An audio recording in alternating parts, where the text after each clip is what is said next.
Hi, I'm Bill Faris, and today I want to talk to you about something I call grace pockets.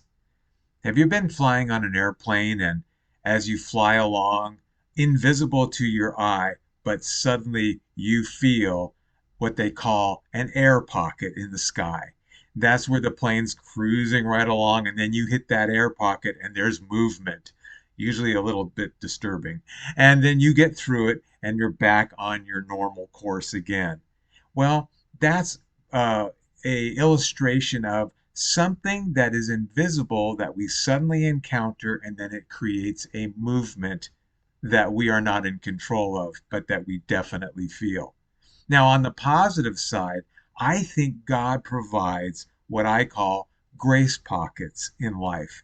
These are the things where you're cruising along in your life, trying to cope, trying to manage, trying to do what pleases the Lord, trying to do your best job at being you, and you are struggling and it's hard and it's difficult. And then all of a sudden, you hit this invisible but very real and very deeply felt zone of grace. Your heart is somehow elevated. Your mind is somehow relieved of its burden. Your soul is somehow touched with comfort, and you find yourself wanting to worship or wanting to just breathe a sigh of relief, as if you're being suddenly scooped up into the arms of the Lord and held through a difficult time before being released again to continue your journey. That's a grace pocket. And I believe that all of us experience grace pockets in one of three sizes. Small ones, yeah, we might even miss them or not really recognize we just hit a little grace pocket.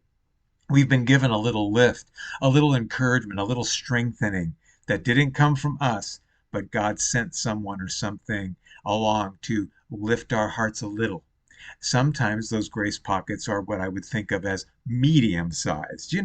We feel it, we notice it. It's maybe not going to really demand a ton of our attention, but we go, oh, wow, I think the Lord just really gave me a blessing or an encouragement or a strengthening of heart today. And some of those grace pockets are very large and very wonderful and almost give us a feel of being rescued or deeply relieved. The psalmist talks about such things. He talks about it, for example, in Psalm 18, about it's as if the hand of the Lord reaches down and finds him in his mess, in his conflict, in his difficulty, in the battles of his life, where he feels overwhelmed and overthrown, and is lifted by grace, lifted by the hand of God to a higher place, where the Lord is, as he says, my refuge, my fortress, my God in whom I trust. I have solid ground. I have a fortress for my soul. I have a refuge from my troubles. Those are all different examples of the sizes of grace pockets we can receive. Now, here's the good news. If we become attuned to these grace pockets, we can recognize them. And I know one thing that I do with my clients in my counseling ministry on a regular basis is we take note of grace pockets that they are experiencing as they are in their journey of growth or change or dealing with an issue. And we will talk about, oh, that was a grace pocket, wasn't it? Well, that language is now something that I find that I'm using back and forth with a number of people who have become acquainted with what it means. Now you can be one of them. Have you hit any grace pockets today?